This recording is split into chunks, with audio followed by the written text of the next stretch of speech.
I have a quick word from someone, and I just want to speak about this world, how I see that a lot of people is confused about Christianity. And I would say that it's a lot of confusion because of our past, generations with the mothers, the grandmothers, and so on, so on. Um, a lot of people are really trying to get to know how this thing goes with following Christ or being a Christian or just all of these different religions that people don't put on to people as in titles. And I'm just here to let y'all know that God don't look for titles. He look for you to have a personal relationship with him. That's all he want. He don't want you to put titles on yourself about you're this or you're that, and you really don't even know the full steps on what you need to do to actually be a disciple of the Lord.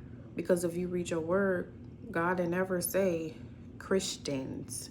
He always say disciples.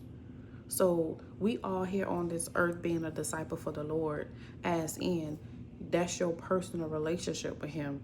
And all the confusion come from our mothers and our grandmothers not knowing the truth, not knowing the full truth.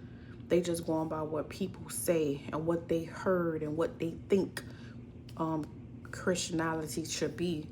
But it's not about a title. It's all about a relationship with the Lord. And for those parents and grandmothers that never ever seek the word for themselves, they always just go to church on Sundays just to say, okay, I went to church today and I got the word from the pastor. Some of these pastors not even ordained to be pastors. They just doing it for business. So you will never get to know the fullness of God, the fullness of God's word, until you actually get to know God for yourself. You have to know him for yourself, because if you don't know him for yourself, you're gonna always go by what he say, she say. And you will never ever know the fullness of God. You will ever know the goodness of God for your own selves. In order for you to walk in God's statutes and walk in God's will for your life, you have to have a personal relationship with him so he himself can tell you what you're doing and how you're doing it and where you're going. Because if you don't have a relationship with God, you will never know the fullness of God. So get to know him first before you go and seek other people.